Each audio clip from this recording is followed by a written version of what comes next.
with Chief Meteorologist Alana Brophy.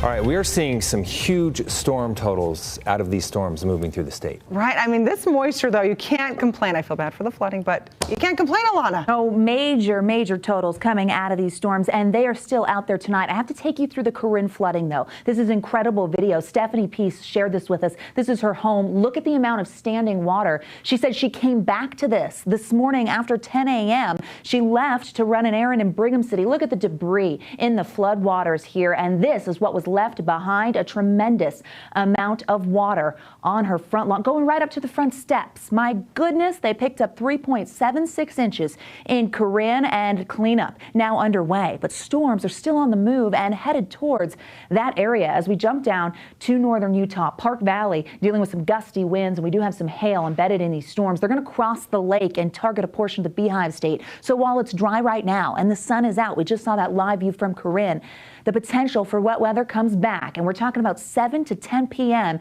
is when we're timing and forewarning you for that heavy rain once again. As we jump down to central and southern Utah, we do have a severe thunderstorm warning holding on in Grand County. We've got wet weather over Grand Staircase, Lake Powell, still dealing with rain. We've got isolated storms in the West Desert and towards Beaver County, but it's this line where we've got a lot of lightning, gusty winds, hail, and heavy rain that is going to impact the Wasatch Front in the next several hours. Here's what's going on. We've been dragging moisture in with the help of this high pressure, so that southerly flow to the Beehive State the last several days. That's that monsoon push. But that area of low pressure interacting with that, bringing wet weather overnight, that wraparound moisture overnight and through this morning, delivering a punch. Those storms on the move in central and southern Utah. We get a clearing spot right here, but watch. We're going to see those move over the Great Salt Lake, and they're going to hold together. And when they do, that means impacts to northern Utah, Box Elder County, Cache Valley, the Wasatch Front. Have to be on our toes as those storms are not finished. 60s, 70s, and 80s out there, 82 in Salt Lake and Wendover. We've got 90s in Moab, 70 in Green River, and 98 in St. George. So St. George warming up because they're drier down there in the southwest corner of the state, so the heat is making a comeback.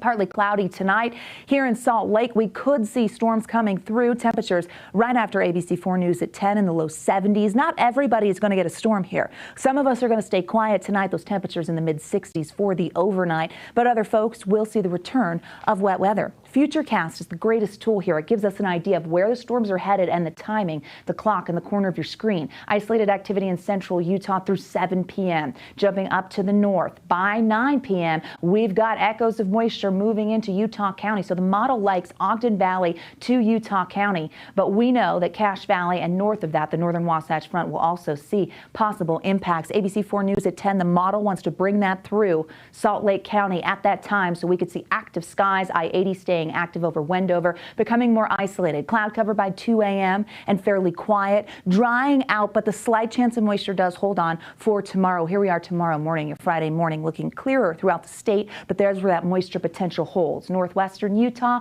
over the Uintas and the Wasatch Front and back. It's a small chance, it's a slight chance, but we keep our eye on it. Moisture tracker shows that area of high pressure, so we're going to get rid of this low. It's going to get out of here, which allows for a more westerly flow, drier conditions taking over. Here comes the high. This is the big picture, so you know why we're seeing what we're seeing. Well, the high will keep things fairly dry, but notice that influx of green. Saturday into Sunday, weak disturbance comes through. We're going to see a few more clouds, and the temperatures will cool ever so slightly. Regional forecast in the 80s for tomorrow, below average, close to 100 in Moab, 101 in St. George. Triple digits are back and close to seasonal norms in Washington County. 102 is average. We get there and then jump slightly above it with dry conditions. The Wasatch Front showing you those 80s. Nobody complains about the 80s. Low 90s. And then as that weak disturbance comes through Sunday, we do see the temperatures fumble just a little bit. The 90s make a return, but that's going to be where we should be this time of year. Yesterday we topped out in the 70s. Right now we're in the 80s.